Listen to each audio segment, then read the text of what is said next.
all about it.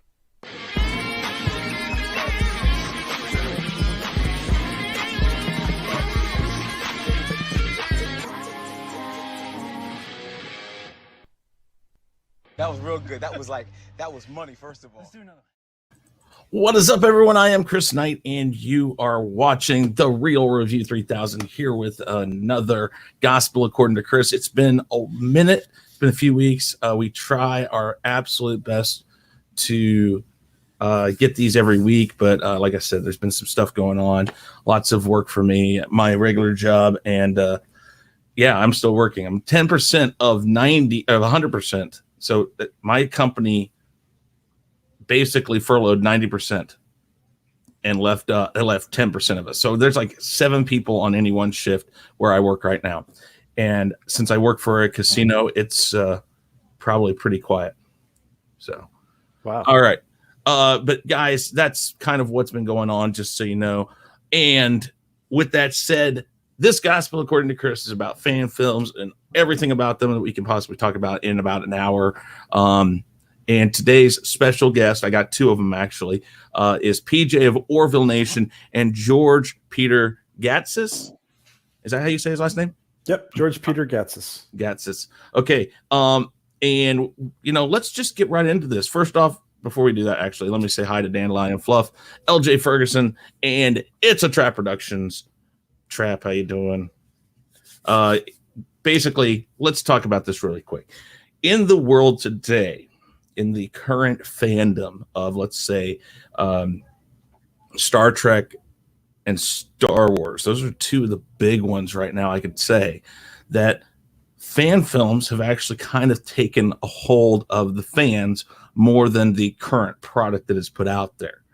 Now, I say that, and when the name of your Twitter and your channel, Orville Nation, Orville is in and of itself a fan-made series, is it not? That is a good way to put it, Chris. Yeah, I mean, Seth is a fan. The 2 showrunners, excuse me, Tom Costantino and Seth MacFarlane are fans. And you could say it's a fan film. It's an homage to Star Trek. Yeah. Yeah, it is. And again, when we put it that way, there are more people, I think, right now that are fans of the Orville than there are of Star Trek Discovery or Star Trek Picard. I mean, and because all I ever hear of Discovery and Picard right now is how they're messing up and how they're mixing the I guess the word is canon, which is not a loose word to throw around, but how they're kind of taking canon and messing with it. And yet here's the Orville who's trying to do everything they possibly can. Oh, well, we lost him. We'll have him right back here. Oh, George, you here? Oh,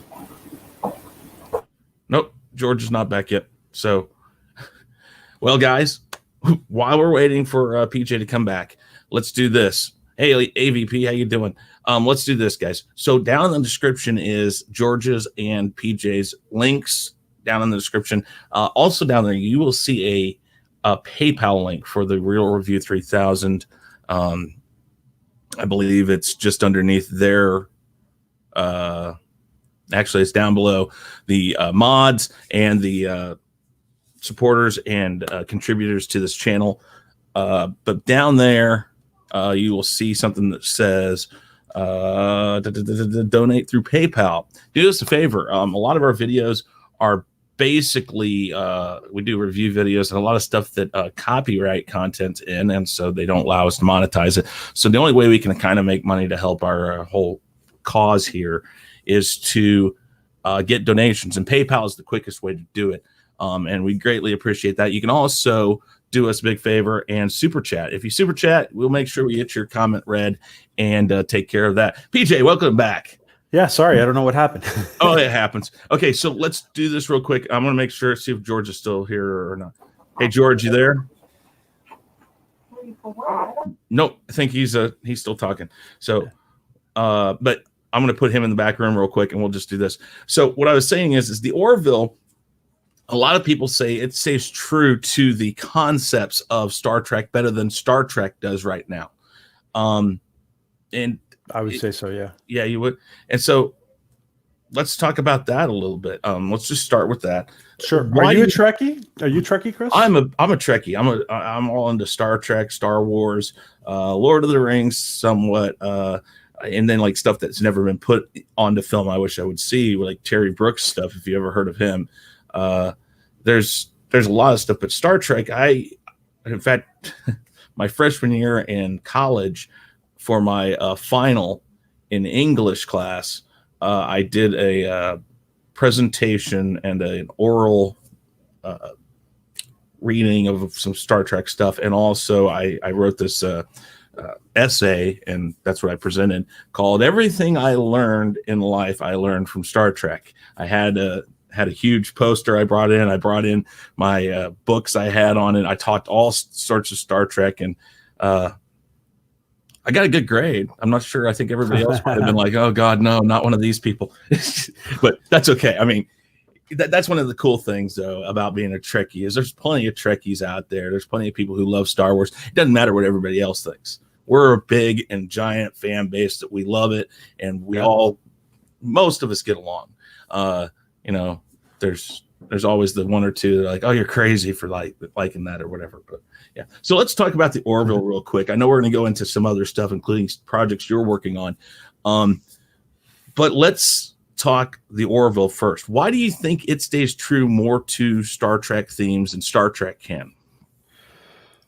Well, as I answer this question, I'm gonna try to see if I can have a picture to share with you.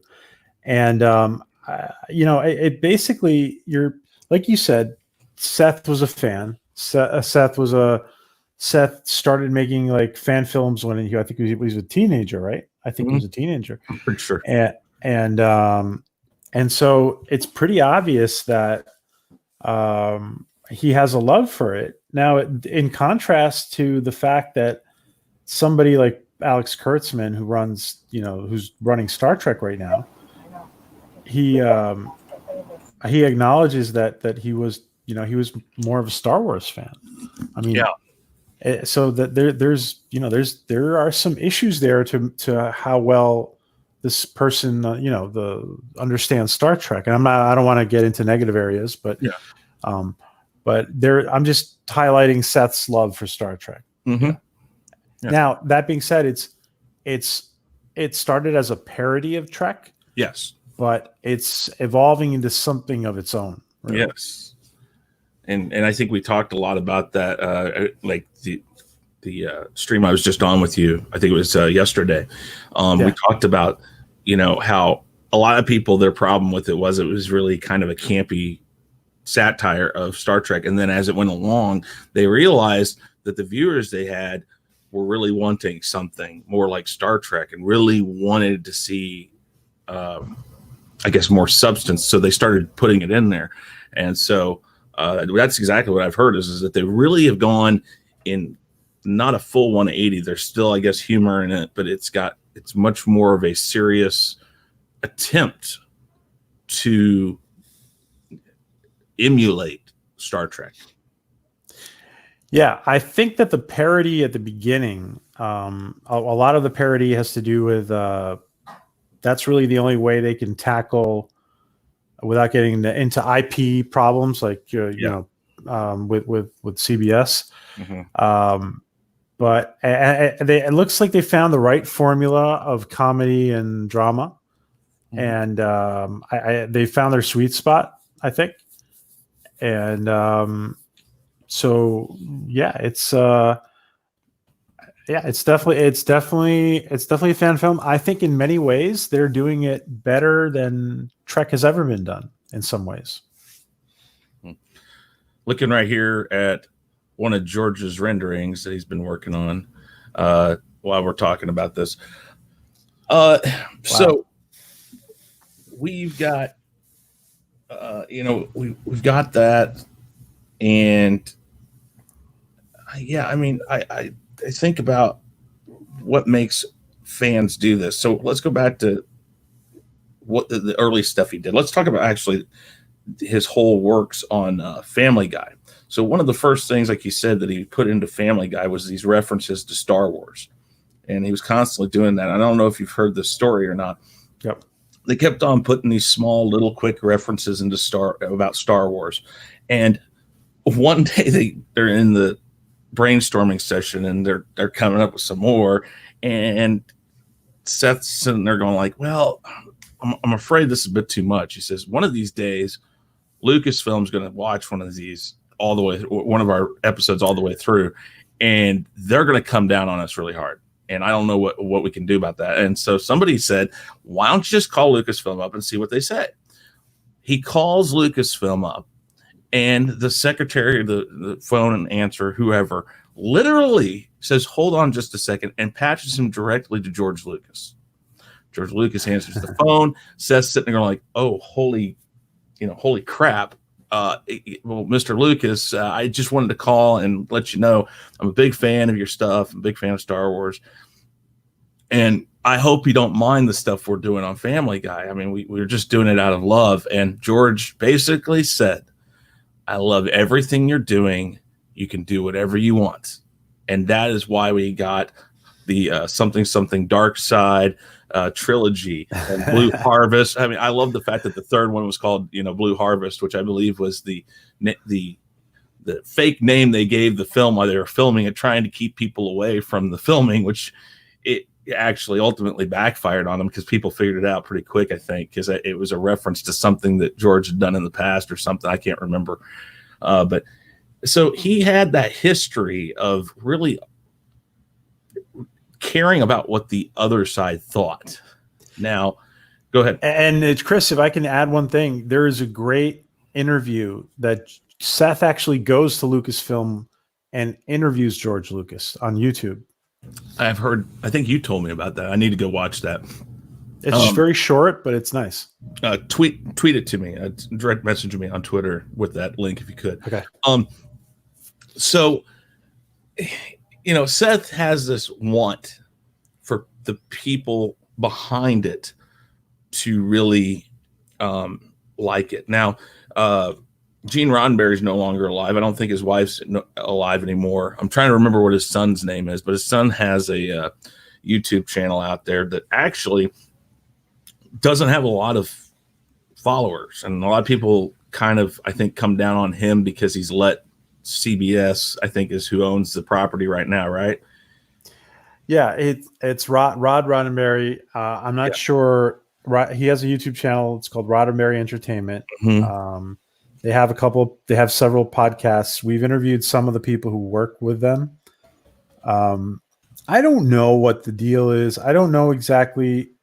Maybe the Roddenberry family has like shares of a part of an ownership of the product, the IP. I don't know exactly what it is that keeps them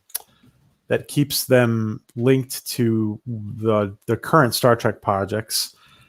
I feel that they might not have a choice in some ways. Mm-hmm. Well, it says that the new CBS Corporation retained the rights to the overall Star Trek franchise after 2005 Paramount Pictures produced 3 new Kelvin timeline films under the license CBS, and they served as CBS as distributor for the first 10 films. And CBS recently started making Star Trek for television again with Discovery and now Picard. So let me look up here. And if I can just add, guys, the artwork that you're seeing in the background is George Peter Gatsis, who you all know. He is doing some amazing artwork for a current fan film that we're putting together for Orville Nation. And that's the artwork that you're seeing in the background. Yes, indeed.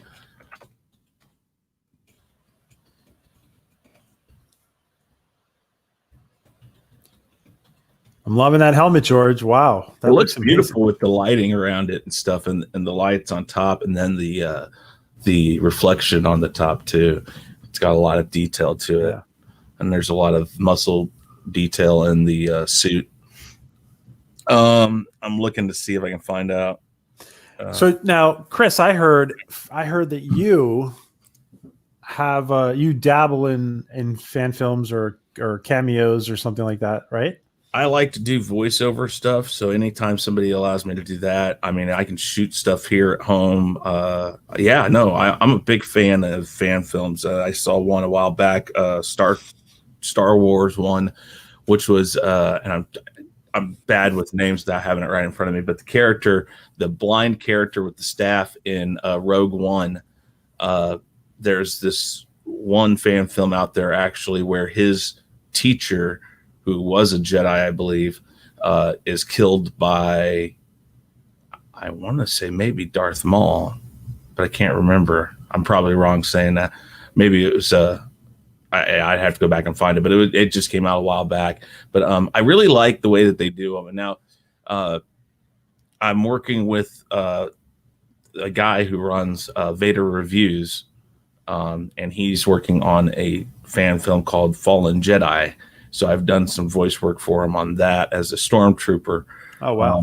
Yeah. And, I love doing it. And I don't, I think it's kind of like all the famous people who've done stormtroopers in the past. You don't get to see who they are, but it's just that kind of, hey, yeah, I did that. That's me, and nobody's going to see you in it. It's just going to be, that's my voice. And so that's me. Yeah. That's awesome. Yeah, I mean, I love doing that stuff. And if anybody out there is making fan films or anything, or animation, by all means, Twitter. We will have to find a voiceover spot for you. Well, I will definitely do it. I love doing that. But the one thing I noticed, and let's get a little more away from Orville and stuff. Let's talk a little more about fan films in general. The one thing.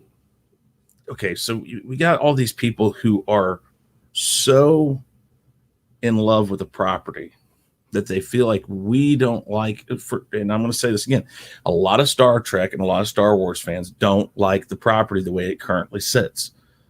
And they take it upon themselves to go out there, write scripts, and formulate a 30-minute, 15, 20, 30 minutes. Some of them, I think 45. I think it was Star Wars Theory, or I think they did one that got a lot of people.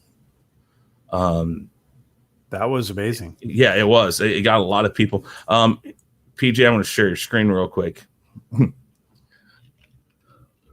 Yeah, that's speaking about fan films. This is Seth, doing a couple of fan films when he was younger. Yeah, I mean, very young, actually. Look, and that's just crazy. I mean, he's done it for years, though. That's kind of the thing he's always loved doing. And hold on, I'm trying to remember.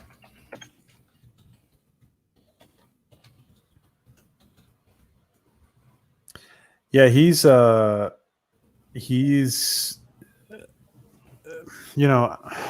a lot of Star Trek too in Family Guy. There's a lot of Star Trek as well. Yep. Now he goes to CBS and he wanted this is very recently, actually, just a few years ago.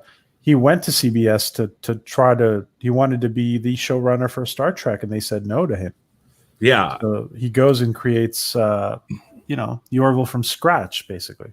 Yeah, and that's kind of what I wanted to go that route. Here's the funny thing. You got a lot of these fans out there who write better stuff than the current writers are writing. And yet, when you hear stories like that, I mean, Seth MacFarlane, he has some clout nowadays. He's been doing stuff for a while. He's not a Hollywood newbie or anything. And he goes there and he offers a chance to say, hey, I'll write for you guys. Let me in on this. And they say no. That's kind of where fan films are born, is the people who really understand the franchise, who really hold it to, in their heart, have been turned away by people like CBS and the Star Trek people and Lucasfilm. And then you see these people go out and do fan films, and it's like, well, why were they turned away? What are these companies afraid of? Because they're giving us what we want, but the companies who own the rights to these things don't give us what we want. So why do you think that is? Well, I think there are agendas that people, and there are people in power who previously thought that they already wanted to put in certain people to head up certain things. I also think that with Seth, there could be a lot of different things going on there. Seth has always, poked, from being on Fox, he's always poked a lot of fun with Family Guy and American Dad at other people. I don't know. Maybe he rubbed somebody the wrong way. Maybe they also thought that, listen, this guy does comedy. He's very good at animated comedy, but how is he going to do a live action science fiction? They may have doubted his ability, which, it's probably a combination of things, to be honest, that the reason that they didn't get it. I do think there are people at CBS who are kicking themselves now for that decision. I would not be surprised that there's people kicking themselves for that decision. And now that Seth has established his versatility in the science fiction genre, Seth is really, compared to what we've seen it in the movies, we've seen it on television. Compared to everybody out there, the Orville and the Expanse are some of the best sci-fi around, and so Seth has earned that. I think that helped Seth get that big Universal deal that he got very recently. $200 million Universal deal to create content for NBC Universal. Yeah, I think. Yeah, The Expanse. I watched a little bit of one. I have yet to get really into that. That absolutely looks amazing. I mean, that just blows my mind. And again, it goes back to, okay, great. CBS may feel now that they missed out on something. Maybe they do.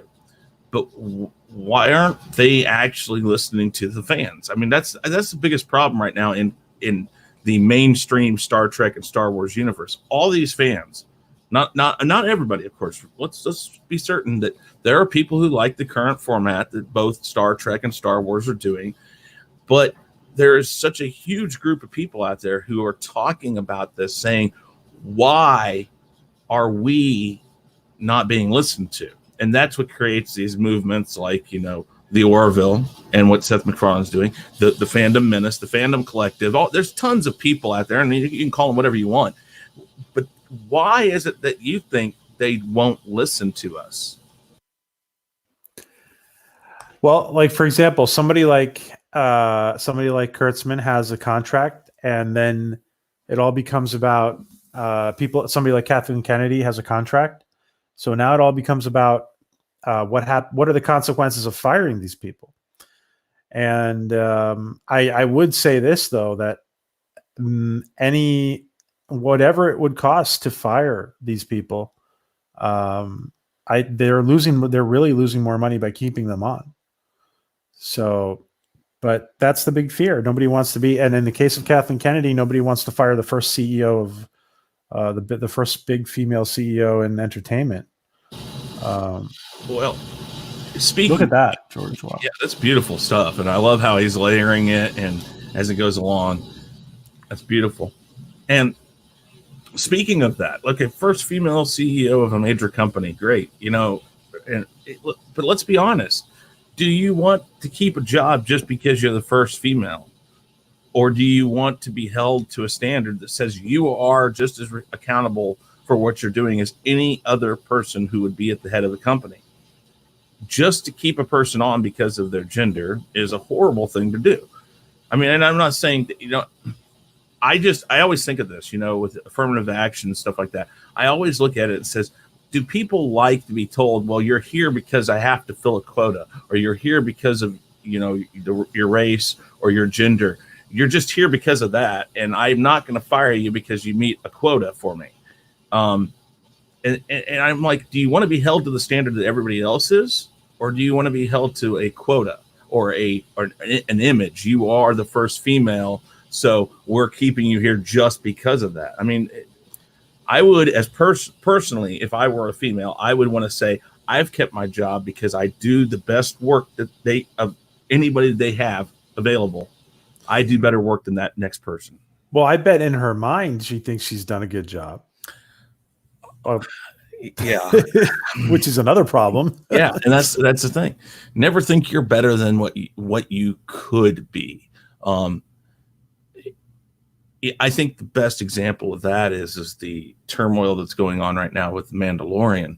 That you have Dave Filoni and Jon Favreau, who are undoubtedly Lucas guys. I mean, Lucas worked with them on the Clone Wars, and basically that was their baby. All three of them came up with the Clone Wars, and so we hear these stories that Kathleen Kennedy has been basically locked out of the Mandalorian sets while they were still filming. Of course, everything's shut down right now, but she was locked out of there, and George Lucas had pictures with them on the set. I mean, I know George Lucas would never come and just be a CEO of a company, but I would love to see George Lucas take over and just say, you know what, leave me alone. Let me do what I want. I just don't have to worry about the property being mine. In case it takes a hit, I don't have to take the hit with it. Chris, what do you think about this? Disney is going to get hit so hard. Their parks are going to get hit so hard by all this. Mm-hmm. I mean, what if someday, they have to sell Star Wars? And there's rumors out there about Apple imagine Apple and George buying Star Wars. Well, you see, I did a piece on Apple, and currently right now, and I did it about that just a couple of weeks ago when this all first started happening. Really?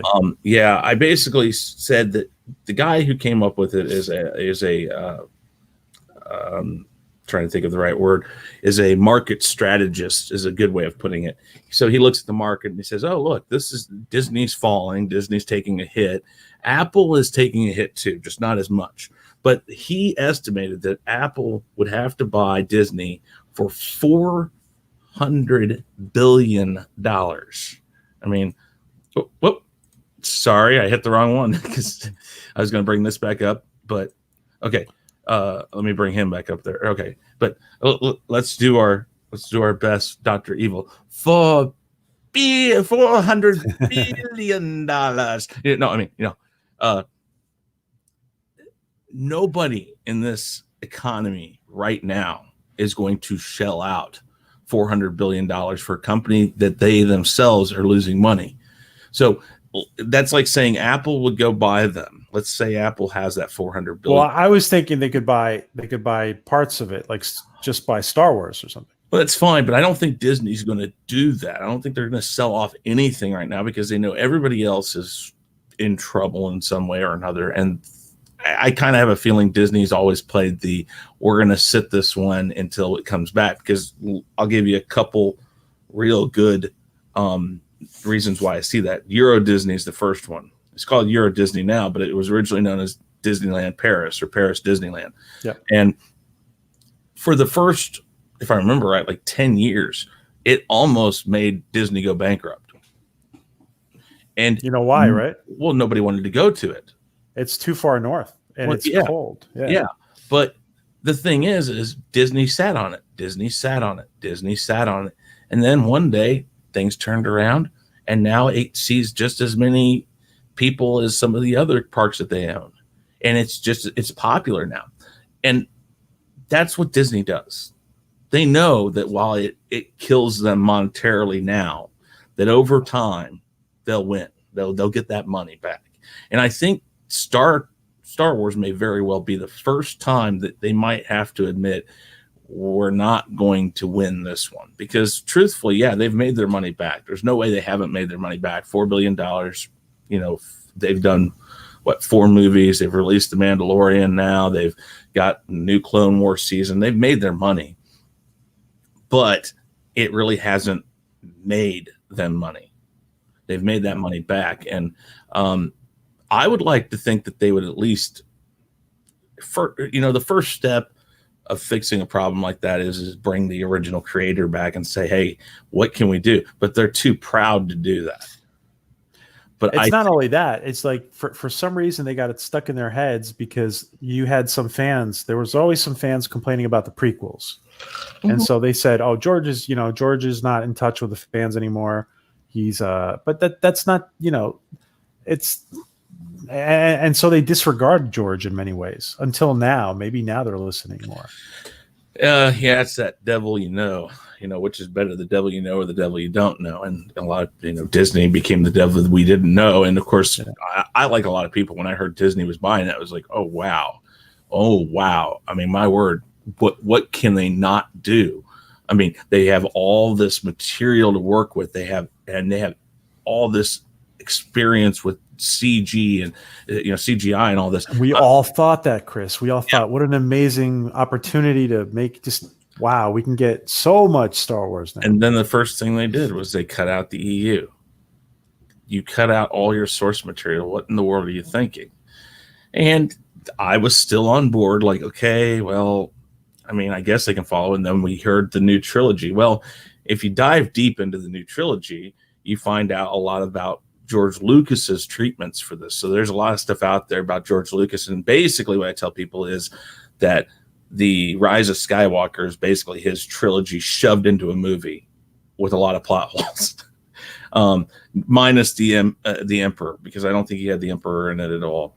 But even that comes from the EU.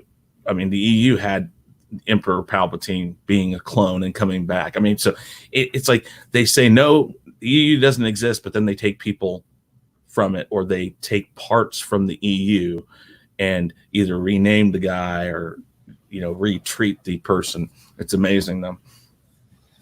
But I think Star Wars is getting Kathleen Kennedy out of there. There's another video I did that maybe you'd like to watch where I said it's kind of funny that Bob Iger stepped down, and he didn't really step down. He just dropped a title because he's still the executive chairman of the board, which means he's still the guy in charge of everything.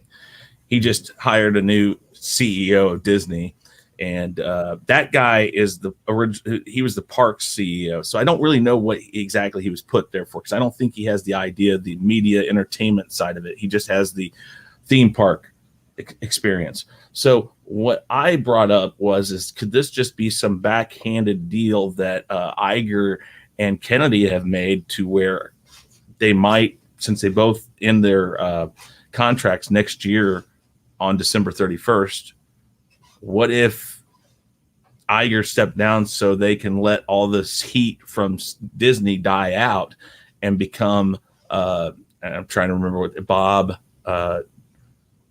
starts with a C. I'm trying to remember. Chipek. Yeah. Try to let him take the brunt of the fallout from all the problems that they've had recently. And then you kick him to the curb on December 31st of 2021, and on that same day, as Iger's stepping down, he announces that now Kathleen Kennedy is going to be the CEO of Disney. and we have not seen that they would do something like that. Wow, that's the first time I've heard that. That would be so. Listen, that would be playing out George Lucas's prophecy of Palpatine taking over everything. And let me just say really quick that George Peter Gatsis, that image looks amazing. That shot looks amazing of her looking up at the ship. I think George has himself muted. But yeah, that looks amazing, George. Wow. But it's the first time I've heard anybody say that, Chris. Well, I came up with that was I'm sitting there going like, wow, let's look at this. I mean, things don't happen immediately in companies. So you got 2 years when they did this. You got about 2 years left of both of their contracts. And so this is like a chess game. Let's strategically move a pawn, sacrifice a pawn, being Chepik. Let's put him in a place that he's going to take all this heat now. I, as the chairman of the board, can look at him and go like, you're supposed to do this. Oh, awesome. Hold on just a second. Gaming or what? TM. $5 super chat showing my support. Thank you very much, Gaming or what? I appreciate it very, very much. And but let's say he's a pawn. He's being put there to take all this heat. Now Iger, Iger, basically his job is the board discusses what they want Disney to do. What's going wrong, what's not right, what's this, and all the stockholders. That's where that eventually shows up. Your main stockholders are sitting at this table. And they look at Iger, and all of them say, okay, well, this is what we want. This is what needs to happen. Things aren't right. We got to fix this, this, and this. And what Iger used to do is take that and basically, instead of telling somebody else, take care of this, he took care of it himself. Well, now he doesn't have to do that. He has a pawn to put this all on. Oh, yeah, I told you to do this, and you didn't get this fixed. This went wrong. This is still going wrong. This, and this. I can now fire this guy. No problems, because I'm still in charge of the board. And now I have to bring in another CEO. Damn. Well, Kathleen, I know your contract's up at the end of 2021. Why don't we just make you the new CEO? And then guess what happens? Iger steps down and walks away from a train wreck that he probably already sees coming. Oh, wow. I don't see. All right. That's like one of the most diabolical things I've heard in a while. Everybody, think of what Iger's done to Disney. Disney used to be loved. Oh God, who was the guy before Iger? Yeah, was it Eisner? Eisner, Michael Eisner. Yeah.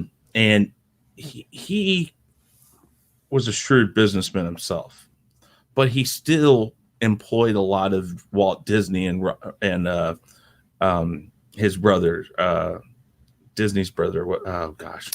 Yeah, I know you're talking about. R starts with an R. It's not Ron, or was it Ronald? Or well, anyways, he employed a lot of what he and Walt and his brother believed in. The Disney ideals. He still employed a lot of those. They had good movies. He wanted new movies. He didn't want to go back and rehash old ones. He probably would have torn apart the idea of basically redoing everything live action. He probably would have said, no, why are we doing that? We need new stuff. Iger has really turned Disney into an evil company that people just despise. And even Eisner, a lot of people didn't like Eisner, but they didn't hate him like they hate Iger. Now, I've heard the people say, oh, well, Iger's in hot water. And I'm like, if he's in hot water, then he wouldn't have only stepped down from the CEO position. They would have dumped him off of the executive chairman of the board. Well, Chris, what do you think about, listen, a lot of people, the governments didn't really seem to see it coming, but a lot of the business people saw it coming. And I know for sure, I assume that Iger saw the pandemic affecting Disney big time. It had to. Sure. They had to see it. Mm-hmm. So do you think his stepping down came a little bit early because of it? Well, if you go with the pawn situation, finding a scapegoat, that I would buy into that. Oh crap, this is going to happen, and I want to be prepared for it. So I don't want to be there when it happens. I'm here. I'm just at the top of the board. I'm telling the guy in charge of the company what to do, even though I'm technically in charge of him. Yeah. But all the board isn't going to take the blame for this. They're going to blame the CEO. Hey, we told you what to do, or we saw this coming, and we, or whatever. Yeah, I don't know. It's going to be interesting what happens there. Now, if I had my perfect world, Iger steps down, Kennedy steps down, and when Kennedy steps down from Lucasfilm, I'd love to see either Dave Filoni or George Favreau take over, or the team of them together take over. But I think it'd be Favreau, Favreau would take over as the CEO, or as the CEO of Lucasfilm, and Filoni would be underneath him as a showrunner for most everything they do. The guy to make sure they stay on par with what they're supposed to be doing. And both of them have messed up in their own stuff. They've had some stuff they've messed up, and they've contradicted themselves to canon occasionally, but not so horribly as what we've seen in the new trilogy. And with that said, go ahead. No, I was just going to say that Star Wars fans value more their loyalty to Lucas than anything they could have screwed up. And so that's the thing. They're loyal to Lucas. And actually, if we brought them in charge of Lucasfilm, there's a good chance that George Lucas would just come in and say, you know what? I don't want anything. I'm going to hang out around here. I'll kind of just let you guys know, yeah, you should do it that way. No, you shouldn't do it this way. And we may even see George Lucas direct again. Maybe. Oh, I almost guarantee that. But they are true enough to what Star Wars is, and you see that in The Mandalorian, you see that in the Clone Wars, and you know that somebody in Disney knows what they're doing with Star Wars because they came out with Rogue One. I cannot watch Rogue One without going directly to Star Wars or A New Hope, whatever you want to call it. Those two fit so hand in hand and so beautifully. The worst part of Rogue One is the 5-second job they did on Princess Leia at the end. I mean, that was a thrown in scene. They admit it, and you could tell it didn't look nearly as good as Tarkin, but that wasn't enough. I mean, that wasn't enough to ruin that film. And then the way we saw Vader in that film, I would love to see the people who designed that film with Favreau and Filoni in charge of something like a Darth Vader film. That's the thing. I mean, I see so much chance that they still can save this. I heard too that, and I don't remember who the director of Rogue One was, but I heard that, I don't know if you heard that, basically he said he's not back at Lucasfilm doing more stuff because he kind of put his foot down against Kathleen Kennedy on stuff. I don't know if that's. I do want to say, Chris, that with regards to fan films, Disney has been really good about being permissive, and Star Wars has been in the past, and now Disney. And we've seen some amazing, like that scene 38, the duel between. Oh, geez, yes! Holy crap, that's awesome! Oh, I love that. Let's talk about that. So the Vader film that Star Wars Theory did, there was some backlash. So I'm trying to remember what the guy who runs the channel his name is, but I can't remember his name. Yeah, but he even documented the fact that originally they gave him the right. They said, yes, you go ahead and do all of this that you want. And I think it was because he used music in it that they had done, that they wanted money for the music. Well, there's a huge blow up about that. And eventually what happened was that they dropped whatever they were saying. Disney said, okay, fine. You guys, the fans love this film. We'll let it go. But I don't think he's able to monetize it or do anything with it. And I don't think Disney is either. It's just kind of there. Everybody gets to watch it. Nobody gets to make anything out of it. But there's some really good stuff out there. And yeah, Disney has been fairly good about accommodating fans to do this. And I know that they told him you can use themes of the music, just you can't use the actual music. And I think, again, that's where it may have been there. He did a YouTube video on it, what happened. And I know that all died out, but such as the guy at Vader Reviews who's doing his stuff, he's orchestrating everything himself. He's using themes from popular pieces from the movies, but he's doing a lot of that stuff. I had him on a live stream a few weeks back, and it's very interesting. But who is that? Who did you have on, Chris? Vader Reviews. It's okay. It's a YouTube channel, and his Fallen Jedi thing. In fact, hold on here. Let me see if I can find this. And again, for anybody in the chat who's watching, George Peter Gatsis, you guys all know who he is. He is 30-year veteran of the comic book industry and graphic design.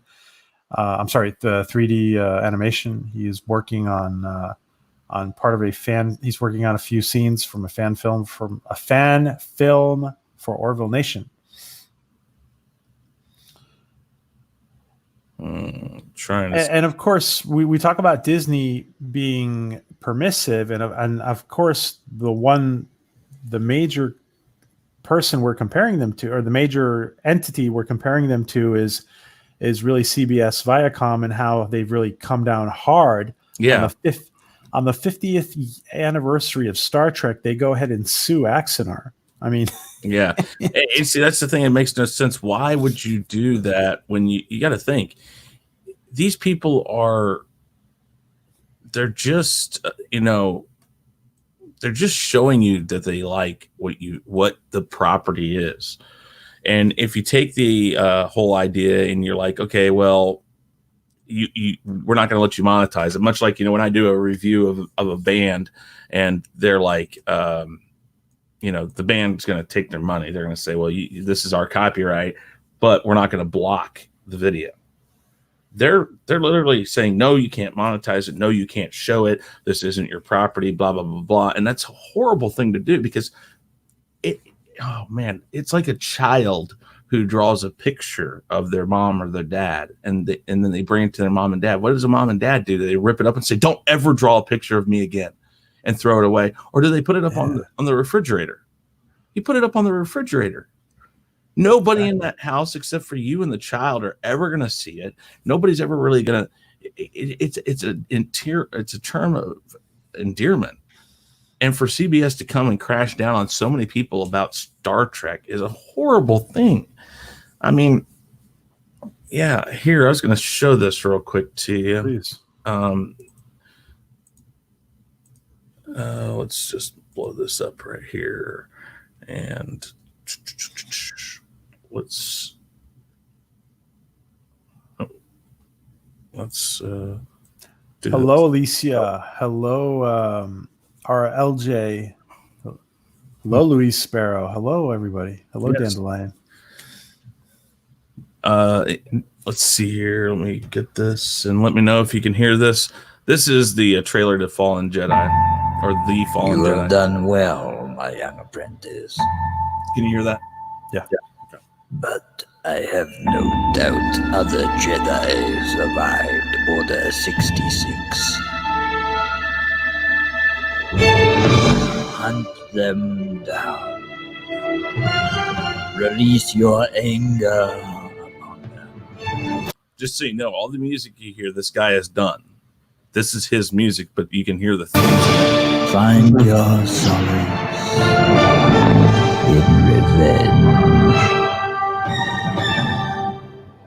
As you wish, my master.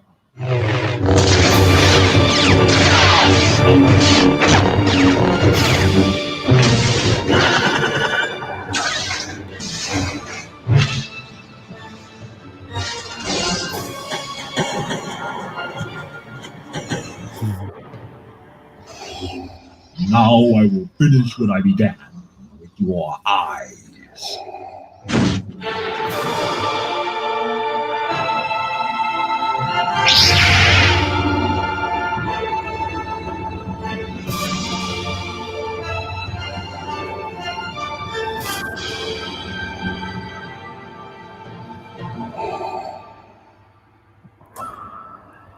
Yeah, you know what's great about fan films is that as long as the spirit of the film is correct, the budget is, or the budget and the execution are secondary. Like for example, are you familiar with Vance Major Owens, who does those?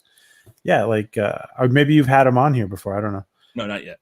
But yeah, it's not about the budget. It's not about it's for fan films. It's really about the spirit of the film. It is. And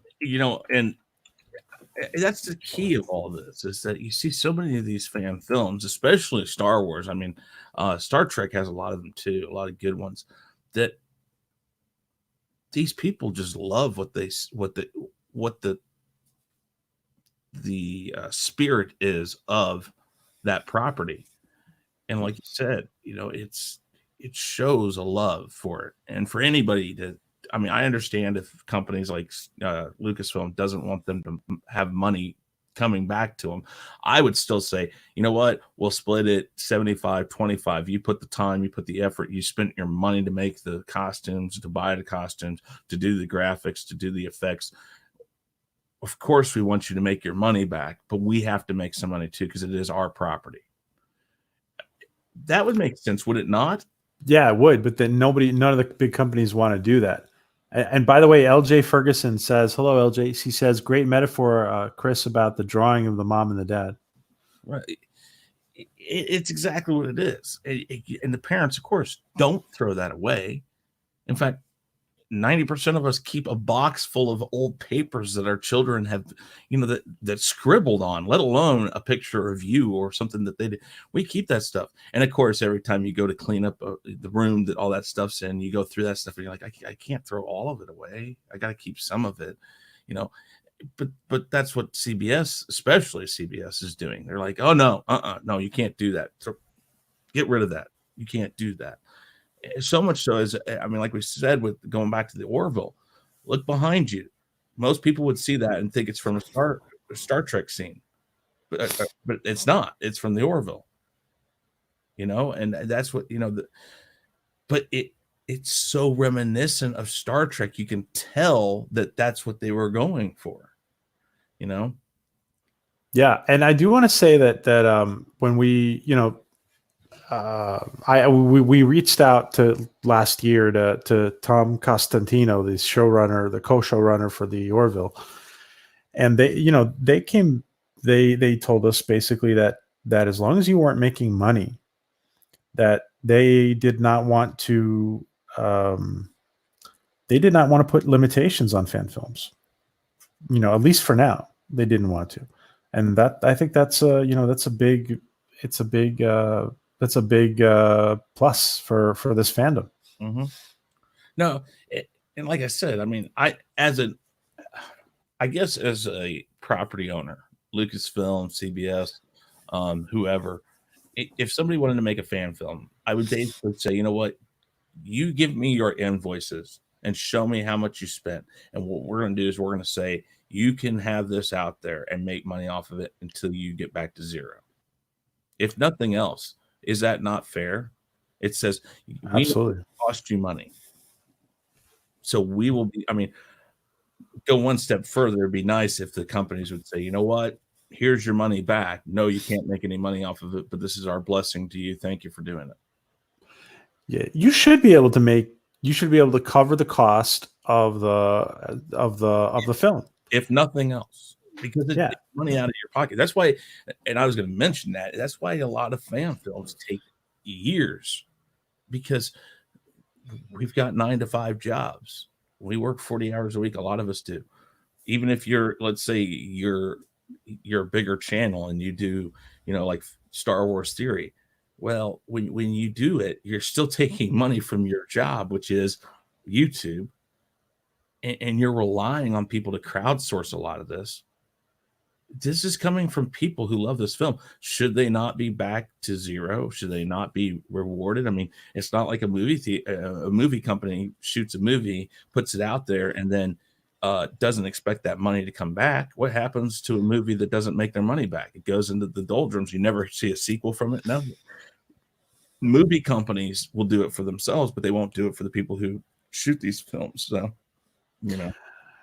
Yeah, and if I may, before I forget something, Chris, JP from Egotastic is participating in a film from Eric Moran, I think it is. It's a new Orville fan film. It's one of the first Orville fan films, and they're premiering it tomorrow. Just want to throw that out there. And this is George. Oh, George. Wow. Look at that. That's beautiful. Yeah, George, that's amazing, George. Wow. This is these are fragments of the animation that George is doing for Observer 1, which is the Orville fan film for Orville Nation. Yeah, it looks amazing. This is the one you guys are doing, right? Yeah, and it's a very, very, very humble project, and we're not. You know, I think people in general should be able to raise funds for the fan film. We're not doing anything. We're not raising any funds. This is just our time, basically, and a little bit of investment personally on our part. But it's just our work and a lot of time. So we're not raising funds for this. We're not crowdfunding for it or anything. So real quick, I asked if anybody had any questions. We're going to start with Alysia. She said, PJ, do you think we'll have a reoccurrence of the Orville experience? I saw that question. Can you elaborate on that? I'm not sure. I'm not sure I understand the question. Do you understand the question, Chris? I'm wondering if they're talking about it coming and basically being like a fan film itself, and being something that's actually on TV. Maybe, like the Orville is a parody, whatever you want to say. Originally, it was a parody of Star Trek, and the fact that it's on network television, or if it's going to Hulu, whichever it's doing, that it actually has made it that far. So maybe she means already to see like a Star Trek film or a Star Wars film that's a fan-made film, or a representation of a fan-made. Maybe that's the way she's asking it. Maybe somebody, like, for example, wants to make a new Star Wars because they think they can do it better, kind of like Seth thought he could do better Trek, right? Maybe something like that. Maybe. Oh, I think it's totally possible. I think that we're going to see. I think we're going to see a lot of new stuff, because we're going to see. I think we're going to see a lot of new stuff, to be actually, and we're already seeing some of it. The Expanse got saved, for example. Yeah, no, for sure. George, if you can unmute yourself real quick, Alysia has a question for you. Shoot, go ahead. Yeah, the question, George, is what's the hardest thing to create? And I think she's talking about like what you're working on right now. What's harder? Your vehicles, your people, the animation of all of it working together. What's the hardest thing? Oh, it's bringing PJ's thoughts to reality.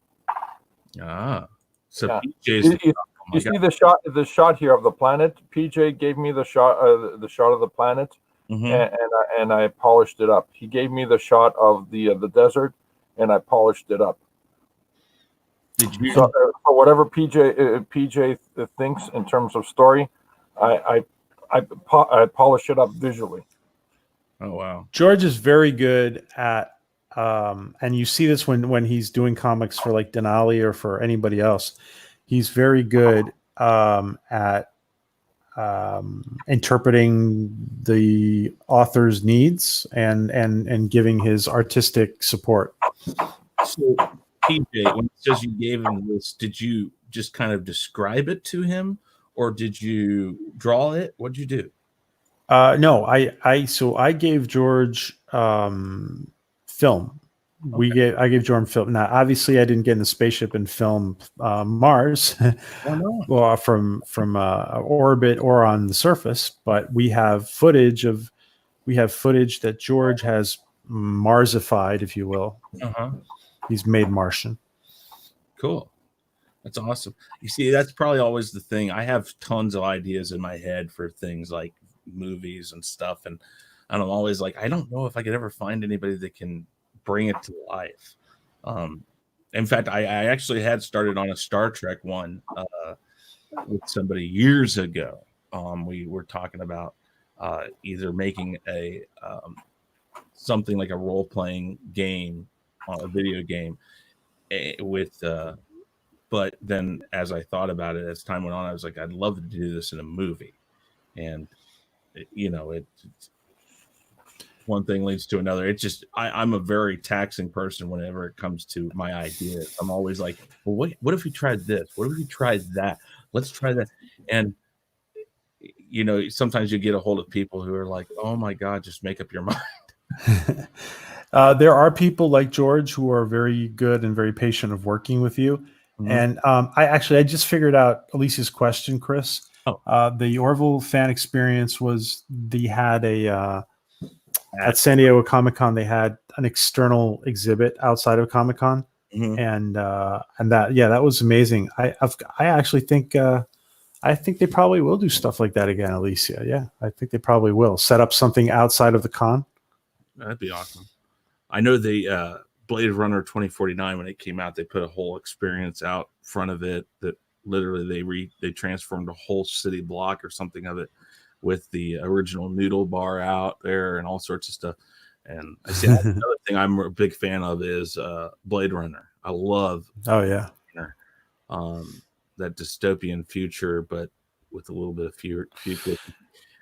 Little trivia about Blade Runner, if you don't know it, the police spinner you see in the movie, the original movie, is also the police car that's used in Back to the Future 2. It's the exact model they used in Blade Runner when they were shooting Back to the Future 2. They actually grabbed that car and put it in Back to the Future 2. So. Oh, wow. So theoretically, Back to the Future 2 and Blade Runner have the same universe. that's connection. I mean, wow. Yeah. And I just want to say, I really want to just acknowledge the work that George is doing. It's amazing. It's like a Pixar. George is like a one-man Pixar studio, man. It's just great. amazing. I mean, it's like there's a lot of really good work, and I can tell he's using Apple, which I have a mini Mac, and Macintosh and Apple, they have some of the best artistic programs out there in the world. What program, George, are you using? This is Maya. Maya? Yeah. M-Y-A, M-I-Y-A? M-A-Y-A. M-A-Y-A. Okay, cool. That's awesome. No, I mean, it's an industry standard for feature films. Oh, cool. What did you know, Alysia? Oh no, the cars. Yes, all the cops in Back to the Future are female. Yeah, I think I heard something about that too. All right, well, let's do this really quick before we go to the wheel of names to pick who's going to be on next week's show. Which that's not how I picked you. I wanted to talk to you, get you on the stream, but we're going to pick the next week's person by the wheel of names. But thank you for the invitation, Chris. Well, I love it, and this has been a great conversation. But let's talk about your fan film while we're here, because if everybody hasn't figured it out already, George and PJ are both working on this fan film, and you say it is an Orville fan film, right? Yeah, it's going to be a short, probably in the neighborhood of 20 minutes. It's going to be a short film. It's going to be more of a first webisode of possible other webisodes. So that's kind of the way I want to verbalize what the project is. What, like, about how long are you thinking it's going to be? So it's probably going to be in the neighborhood ballpark of 20 minutes. Okay. And it's going to be in some ways, it's going to be very simple. I'm aiming for, simple but elegant, and most importantly, entertaining, and very, very fitting into Orville canon. So, okay. I think people who are fans of the Orville will appreciate it. And let me just say too, guys, that there are a lot of Trekkies out there who are kind of sitting on the fence because they've seen a couple Orville episodes, maybe especially from season 1, and you guys have to go back and watch season 2, guys. Or just go hit season 2, or the end of season 1, and you'll really find where the Orville's already gotten its stride, and so there's a lot of Trekkies who are going to be jumping on board after season 3 of the Orville. Indeed. I mean, and that's the thing. I think I've heard that from a lot of people. It's like, if you watch the first few episodes of season 1, a lot of people, like we talked earlier, were kind of turned off because it was more of a parody. It's like Seth MacFarlane doing the Star Wars stuff on Family Guy, is what I heard. Again, I will fully admit I have not seen an episode of Orville at all yet.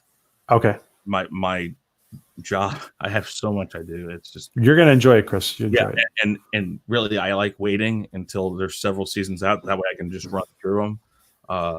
That's how I watched all the X-Files, but that's how I did the last 2 new seasons they did. As I had to wait until they were all done and watch them.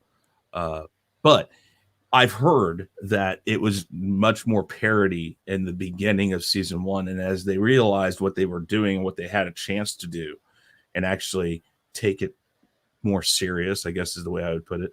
They really looked at what they were doing, and they kind of morphed the show, pulled back on the humor, brought in more of the honoring of Star Trek as best as they could without stepping on the licensure. And then I heard by season 2, that's basically what it was. It became its own show with its own rules, its own lore, that type of thing. And strangely enough, Chris, I'm still enjoying, I'm still enjoying that comedic component. They have it right. They have it just right now, I think. Yeah, and he said, and that's kind of the thing. I think that, and Seth MacFarlane's really good about that. He has a very good eye for how to mix two different things together, and that's probably because he wasn't originally looking to make just funny stuff out there. Family Guy is just absolutely hilarious, but I think Family Guy in and of itself is a parody of itself. It makes fun of itself constantly while making fun of other things. And it's constant, like nothing can be taken serious. That's the whole idea of the show. The reoccurring Chicken and Peter fights. Speaking of which, before we go much further on your fan film, I'm so sorry about this. Where did you get the Peter Griffin look like guy to do the where the hell did that come from?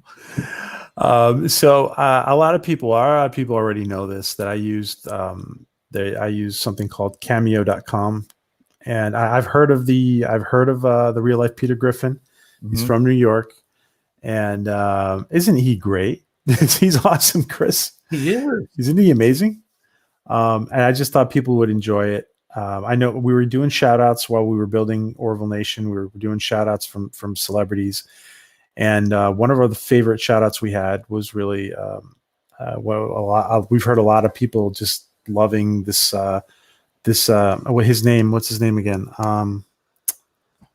It's not his real name. Is it? Oh, I forget his real name. But anyway, he's a really nice guy. I don't know him personally, but he's given us some very, very entertaining shout outs. It is no, that's not. I forget his name. I should here look it up. I'm looking at it. Robert Franz. Yep. Francesi. Yeah, or Francesi. Yeah. Wow. He is. I was like, holy crap!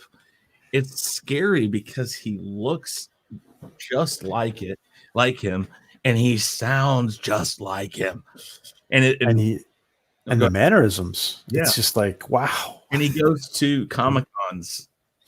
What an easy costume! Black, a belt, and a button-up white short sleeve shirt. And now he has a woman who does Lois with him all the time, and they go out together. Oh, I have to look that up.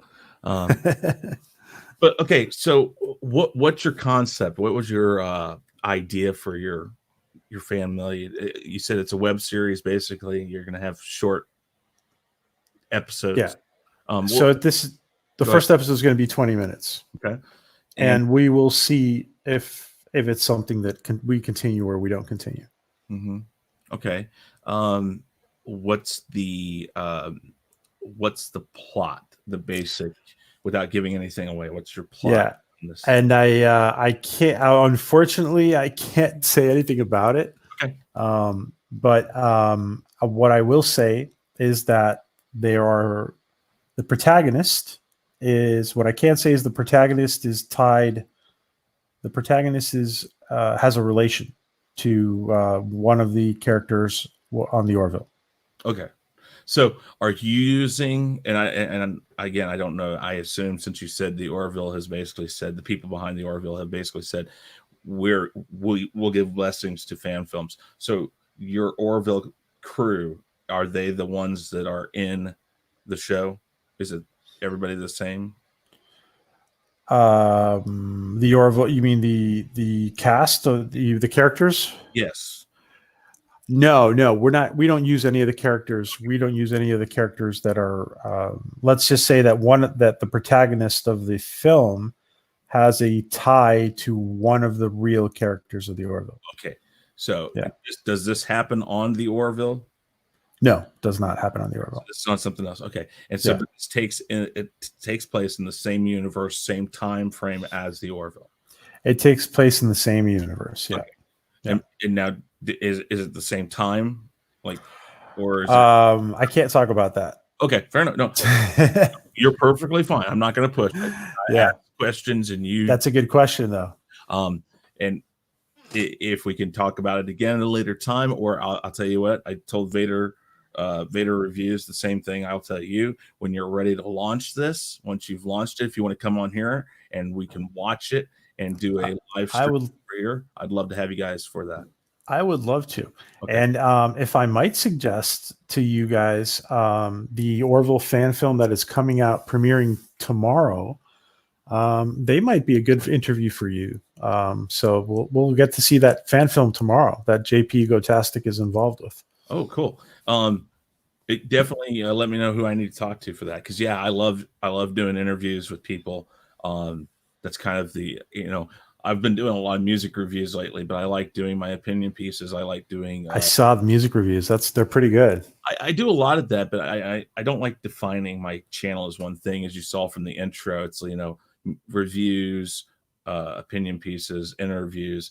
I like doing a lot of that different stuff. Right now, the problem with like doing trailer reactions is that there really isn't any trailers to react to. The newest one we might get here coming up soon, since they have not moved the date of release, is Venom 2. That's the only one I've really heard is sticking to their release date of October. Everybody else has kind of said basically anything from now until August has basically been pushed back no matter what happens.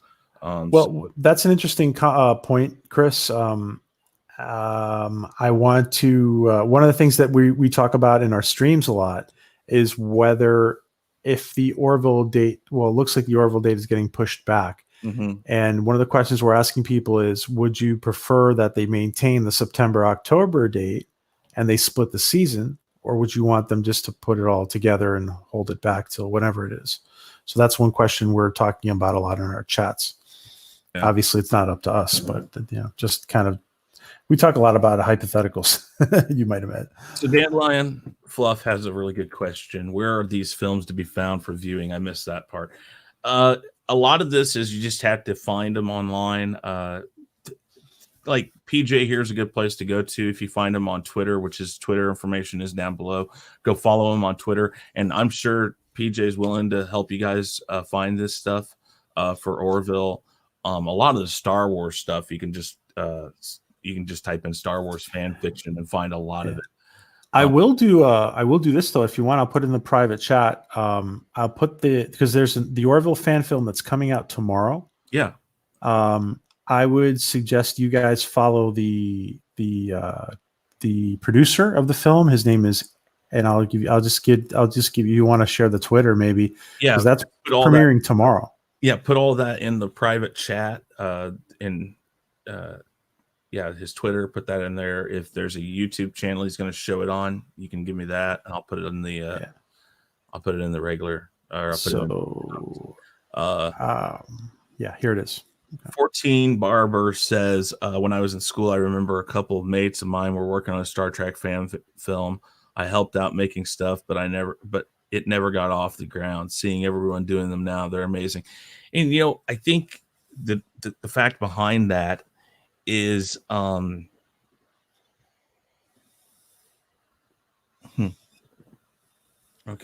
I think that the idea behind fan films now, and I don't want to take anything away from George. So George, please don't take this the wrong way. With computers, it simplifies and makes things much easier. Now, that doesn't mean what he's doing on this computer is simple or easy. It just makes it so much less work when you can use the skeleton frames of characters, or like you saw earlier when he was first starting this, he took the space and he was able to form it around what he was doing to give it dimension and shape. It makes it a lot less time consuming. I guess that's the way I should put it.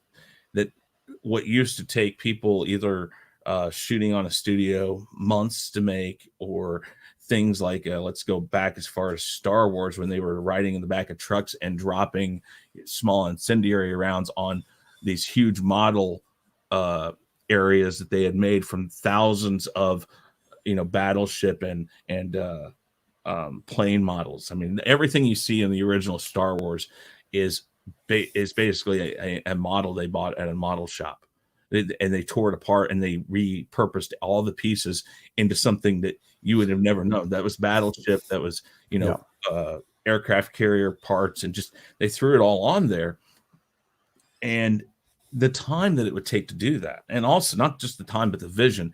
Nowadays, you can do those things so much quicker. And I guess, like I said, that's the right way to put it. Not easy, not simple, less time consuming. Computers have made it so easy to get an idea out there, or to instead of hand drawing the lasers from Star Wars, now we can just say, okay, we're going to do this, you can do it each frame.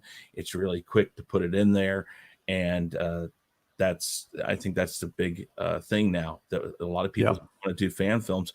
It's as long as you have the stuff on your computer, it's less money in a lot of ways too.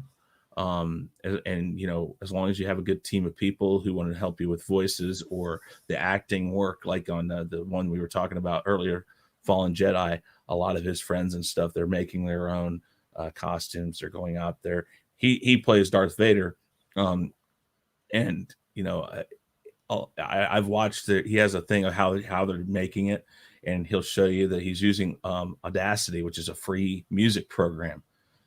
So there's lots of ways to do it now, which weren't available to us even 10, 15 years ago. So fan-made films are becoming such a big thing right now. So absolutely. Can you tell us what the name of the of your fan film is? Yeah, it's called Observer 1. Observer 1. Okay, cool. Yeah. A Planetary Step.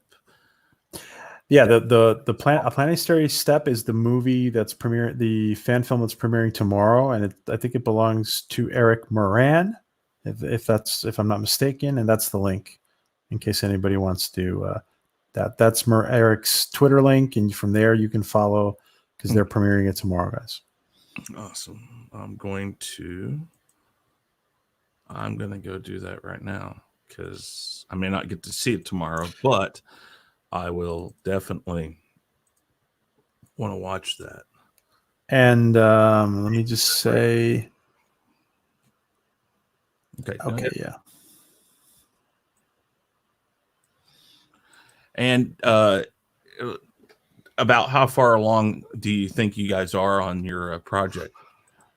Well, because it's kind of just a pilot trial project to see. We're testing waters. We're probably going to be ready to put it out in May. Cool. Next month. So, it's a very humble project, but like I said, the idea is to keep people entertained and people engaged with the Orville until season 3 begins. Well, you see, and I'm sorry if you have something else to say. Go ahead. No, go ahead. Okay, I was just going to say that's also another good thing of fan films, is it keeps people interested in a product between when the product is able to do it, because very few studios out there are able to just massively produce things in large numbers. You got to give your actors time off, the crew, the camera people, the people doing CGI work or effects work. Everybody needs a break, because when they start to shooting these shows, these series, it's boom, here's this, we got it, and you got this set time that you have to get it done by so you can get it out there. And really what's currently going on in the world is not a normality. These guys are getting a break that they normally wouldn't have, and I'm sure a lot of them are chomping at the bit saying, oh man. And I know how I am when I have, like, if I'm on vacation or something, and there's something at work that I was working on, but I knew I had to wait on it. It's in my head. It's always in my head. It's like, oh wait, I could have done that. Or, oh no, I got to remember, write it down on a piece of paper. I need to do this, this, and this to this piece. I'm sure that's what they're doing. I'm sure they're going crazy right now, thinking of all this stuff. Oh wait, I didn't get to this. I didn't get to that. And it's giving them all this time. Now, people who do visual effects, though, if it's done on computer, a lot of them can work still at home. And a lot of movies do that right now. So what do you think about the spaceship that George came up with? That is beautiful. I mean, he built it from scratch. It kind of is reminiscent of some of the stuff you see in Last Starfighter. Yeah. it's reminiscent of that, but I love it. And again, the rendering that he has right here, that this approach piece is very beautiful, and that is a beautiful red right there. And the lighting on the ship. And if you see it, you see how it snags the sand dune there. Yes, and George is amazing. It just like I said, the lighting right here as he approaches and the sun comes on the ship, the way that it comes on there, because when it starts in the approach, it's in darkness, so it's very dark, and you see the lights of the ship, but you don't see the reflection. And then when it does this, it's just beautiful shadowing, beautiful light, and then like you said, it's beautiful. I was just very lucky to be working with George, and George has done so much work. George has done a lot of ghost work in the past, like just like when we interviewed Alan Dean Foster. He was the author who had put the. I'll let you go read this super chat. Go ahead. Yeah, Sean Stackhouse, of course, my partner in crime, says, "What? Hey, Sean. Hey, Sean, how you doing? We're talking about fan films today, and this one is from what PJ and George Peter Gatsis is working on. Just so you know, go ahead. I'm sorry. And Sean is a filmmaker, right? We do stuff. I mean, I think we could if we came up with a concept. I think we could come up with something. If you go, actually, one of the first major videos I did was what it means to be a geek in 2019. Go check that out. Everything you see in that, I wrote a lot of the script that we used in that, but all the cut scenes, all the movement, all the changes, he did most of that. Basically, I was sitting over his shoulder on some of it, but he did most of what you see. The edit of that video is all Sean. The only thing I need to go back and do to that is I have to remaster, or I have to re-edit the audio track because it's off a little bit. But that's we were just learning stuff, but the amount of work that went into that and all the stuff he did, yeah. Mm-hmm. I've heard. I haven't really connected too much with Sean, but I've heard him on streams talking about his ideas, and it sounds like he has, he and you have a lot of cool ideas. So I hope that sounds pretty cool for the future. I would love to get together with more filmmakers and actually come up with a really good film project. And I don't know where exactly it would go, but I'd like to work with a team of people and really come up with something really awesome. And Sean and I have a lot of ideas for sure. So yeah. The really interesting thing about the fan films, and like when you see like what Alec Peters has been doing with Axanar, for example, the fan film kind of lets you prove yourself in a way, and then maybe you can go on and do original work that you can crowdfund for. Yes, for example. Indeed. So, all right. So I have another stream in about an hour and a half. I got to make dinner and stuff like that. Yeah. Thank you so much, Chris. No problem. Anything else you'd like to talk about your fan film, about your channel, about George, anything? Just George is amazing. Everybody check out George Peter. Guys, everybody who's not subbed to George Peter Gatsis's YouTube channel, please do. He is a diamond in the rough. Yes, that is all down below too. All his information for his Twitter, his YouTube, and his website are there. PJ's Orville Nation, it's down in the description too. His Twitter's in the description. Please check him out.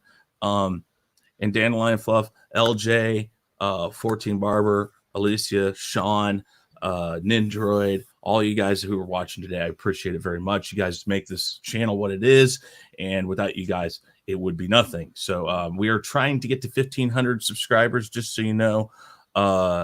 Please do me a favor. If you are not a subscriber, please look at our stuff that we do and hit that subscribe button. We are currently sitting at, if I can get there in time, we are currently sitting at 1179. So we've gained quite a bit just in the past few days. Wow. Yeah, we're Yeah, and congratulations on your channel, by the way, Chris. You guys got monetization last month, and congrats, man. Wow, you deserve it. Yeah, just a few weeks ago, and I'm working on cutting the piece out of the video I was on. I was on a live stream with somebody playing games on Jackbox Games, and I was just talking about it, going like, yeah, it's been sent off to be reviewed. I go up there and I start reading, and it says, congratulations, your channel has been accepted into the partnership program. And I expected to read what it normally says, which is congratulations, we are now reviewing your channel for monetization, or whatever it says. And I read it and just was like, what? So it took very little time, you're saying? 2 days. 2 days. Wow. Okay, guys. So we're gonna do this really quick. George, I'm sorry, I'm gonna drop your screen real quick. I'm going to share my screen, which is the Wheel of Names. This is the Wheel of Names. This is how most people get picked to come on the show. A few people have been requested. I've asked people on. So we've had quite a few people on here. And I will say this, everybody that's on this wheel, if it picks them, we will see if they have the time to do the show. Some people, you know, big channels, things like that. But this is how I got people on, primarily so I wasn't just picking big channels and I wasn't picking small channels. It's just kind of at random to make it basically fair for everyone.